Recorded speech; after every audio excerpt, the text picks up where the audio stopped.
নমস্কার, ঝুমাস কিচেনে তোমাদের সবাইকে স্বাগত। আজ আমি একটা নতুন রেসিপি তোমাদের জন্য নিয়ে এসেছি। আজ বানাবো ইলিশ ভাপা। চলো বেশি দেরি না করে রান্নাটা শুরু করি।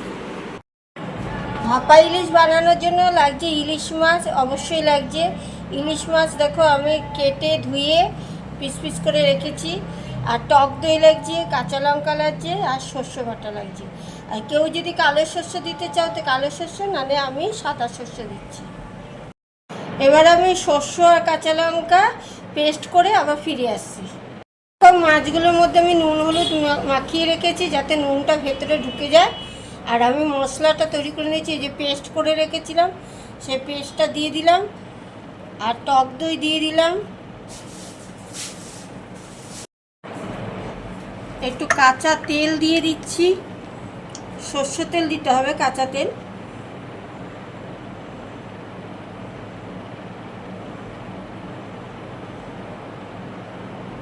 একটু বেশি করেই দিতে হবে। এবার পরিমাণ মতো দিচ্ছি নুন, এই হাফ চামচের মতো নুন দিচ্ছি। একটু হলুদ দিয়ে দিচ্ছি, সামান্য একটু মিষ্টি দিচ্ছি। এটা অপশন, দিতেও পারো নাও দিতে পারো। এটা ভালো করে এখন মিক্সড করতে হবে, এরকম করে ভালো করে মিক্সড করতে হবে যাতে পুরো মশলাটার সাথে তেলটা মিশে যায়। এটার মধ্যে একটু তেল বেশি লাগে। দেখো আমার মিক্স করা হয়ে গেছে। এবার আমি মাছগুলো আস্তে আস্তে বসিয়ে দেবো, এরকম করে বসিয়ে দেবো। দেখো সব মাছ আমি এখানে দিয়ে দিয়েছি। এবার আমি একটু ওপর থেকে তেল দিয়ে দেব।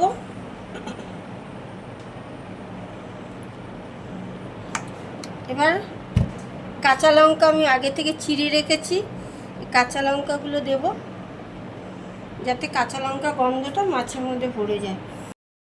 এবার আমি এই টিফিন বক্সে ঢাকাটা দিয়ে দিলাম। দিয়ে কেউ কড়াইতে জল বসিয়ে তার উপর স্ট্যান্ড দিয়েও করতে পারো। আমি যেমন প্রেশার কুকারে বসিয়ে দেবো জলের মধ্যে।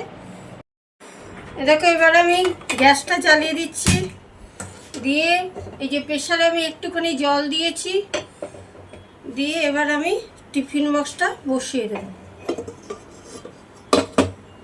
এমন পরিমাণ জল দিতে হবে যাতে টিফিন বক্সের ওপরে জলটা ফুলে না ওঠে, ভেতরে না ঢুকে যায়। এবার দিয়ে দিলাম। এবার আমি ঢাকা দিয়ে দেব। কেউ কড়াইতেও করতে পারো, কড়াইতে জল দিয়ে একটা স্ট্যান্ড বসিয়ে। আমি প্রেশারে দিয়ে দিলাম। এবার একটা সিটি পড়লে আমি নামিয়ে নেব। দেখো আমার ভাপা ইলিশ তৈরি। এই মাছটা আমি উঠিয়ে দেখাচ্ছি, কারণ ইলিশ মাছ ভেঙে যাওয়ার চান্স থাকে বেশি। এই রান্নাটা তৈরি হয়ে গেছে। এই রান্নাটা যদি তোমাদের ভালো লাগে তাহলে তোমরা লাইক কমেন্ট করতে ভুলো না, এবং প্রচুর পরিমাণে শেয়ার করে দিও।